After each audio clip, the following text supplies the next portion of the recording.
संघर्ष क्या है दोस्तों? संघर्ष वो चीज़ है हमारे जीवन की जो हमें हमेशा आगे बढ़ने के लिए प्रेरित करती है। संघर्ष हम सभी के जीवन में होता है, बस ये है कि संघर्ष किसी के जीवन में ज़्यादा होता है, किसी के जीवन में कम होता है। कुछ लोग इससे हताश हो जाते हैं और कुछ लोग संघर्ष करते हुए अपने आगे लक्ष्य को देखते हैं और अपने जीवन को अच्छा बनाते हैं। सच मानिए तो संघर्ष ही हमारे जीवन को बेहतर बनाने का एक तरीका है। अगर हम संघर्ष नहीं करेंगे तो जीवन में बेहतर लक्ष्य को हम नहीं पा सकते हैं। संघर्ष हर व्यक्ति करता है। कुछ लोग अपने लिए करते हैं, कुछ अपने परिवार के लिए करते हैं, कुछ अपनी खुशियों के लिए करते हैं और ऐसा कोई व्यक्ति नहीं है जो संघर्ष ना करता हो। अगर हम अपने इतिहास में ही देखें तो अपने देश के इतिहास में ही इस तरह के बहुत सारे संघर्षपूर्ण कथाएँ हमें मिल जाती हैं जिससे हमें प्रेरणा मिलती है। तो इसी विचारों के साथ आज का ब्लॉग शुरू करते हैं। वेलकम टू माय चैनल दोस्तों। ये सुबह का टाइम है तो सबसे पहले मैंने आंगन साफ़ कर दिया धो के और मुझे आज गेहूँ धोने हैं। तो साफ़ करके आंगन पहले झाड़ू लगा दिया, फिर वाइपर मार दूँगी धो के और फिर अभी मुझे साथ साथ खाने की तैयारी भी करनी है क्योंकि टाइम पर ऑफ़िस भेजना है। बच्चे को तो मैं भेज चुकी हूँ पर ऑफ़िस भेजना है और बड़ों को खाना देना है, तो इसलिए मैंने इधर आंगन में गेहूँ की तैयारी कर रही हूँ धुलने की और यहाँ मेरी चाय भी चढ़ी है। साथ साथ फटाफट पहले मैं खाना चढ़ा दूँगी क्योंकि सबसे पहले तो पेट पूजा, बाकी काम दूजा। पर इधर मेरा खाना चढ़ा रहेगा और उधर गेहूँ धुलते रहेंगे तो मेरे दोनों काम एक साथ हो जाएंगे। सुबह सुबह तो इतना भागम भाग होता है कि अगर सब्ज़ी ली गई है तो उसे भी खाली करनी है, बर्तन धुल के लाए हैं तो उसे भी लगाने हैं क्योंकि फैला हुआ किचन तो मुझे बिल्कुल नहीं पसंद है। तो मशीन बनकर काम करना पड़ता है। मुझे क्या, हर औरत की यही ज़िंदगी है।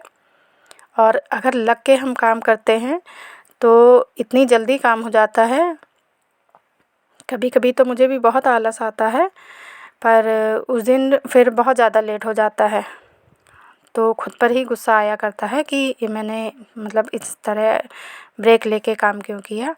क्योंकि जब मैं लग के काम करती हूँ तो मेरा काम बहुत जल्दी हो जाता है। और आप भी कभी आजमा कर देखिएगा कि एक तरफ सब्ज़ी चढ़ाइए, फटाफट से दाल भी नहीं है, चावल भी नहीं है, चढ़ा दीजिए और आटा लगा कर रख दीजिए, तब तक फुर्सत हो जाती है। फिर जब कोई खाना मांगे तो फिर गरम गरम रोटी सेक दो तो मन को बहुत तसल्ली होती है।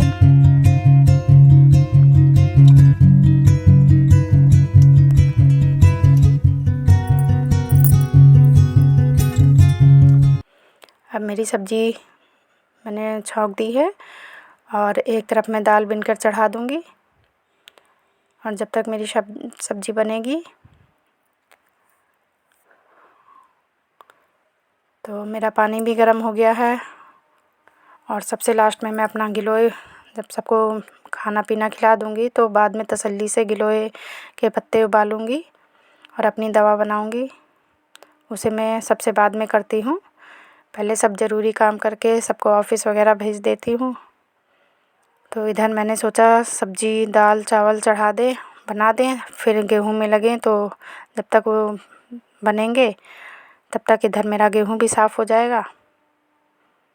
और फटाफट से मैंने बोरी निकाली है, थोड़े थोड़े करके गेहूँ धो के यहीं अभी आंगन में लगा दूँगी और उसके बाद फिर छत पे इन्हीं लोगों से चढ़वा दूँगी।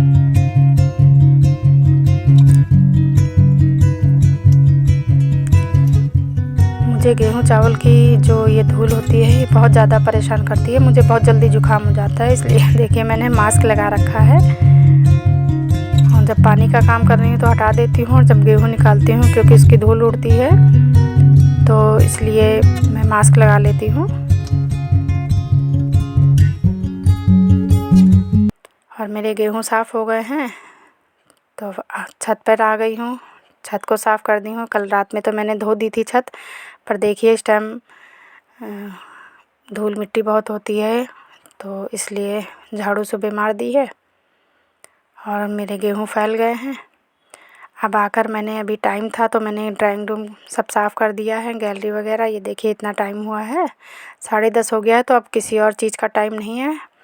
इधर का सब काम हो गया है, बस मेरा बेडरूम रह गया है और थोड़ा सा ये जो आंगन में फैला हुआ है ये रखना उठाना रह गया है।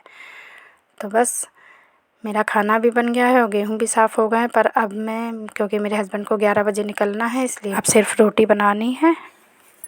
ये बस बेडरूम बचा है, इसे बाद में क्लीन करूँगी। और मेरा आज का ब्लॉग कैसा लगा प्लीज़ कमेंट करके बताइएगा।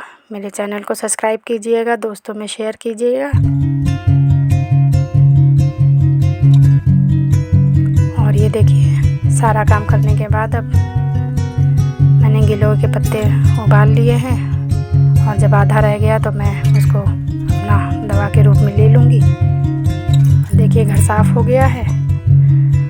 इसी उम्मीद के साथ कि आप भी अच्छे के लिए संघर्ष करते रहेंगे। खुश रहिए, मस्त रहिए। धन्यवाद।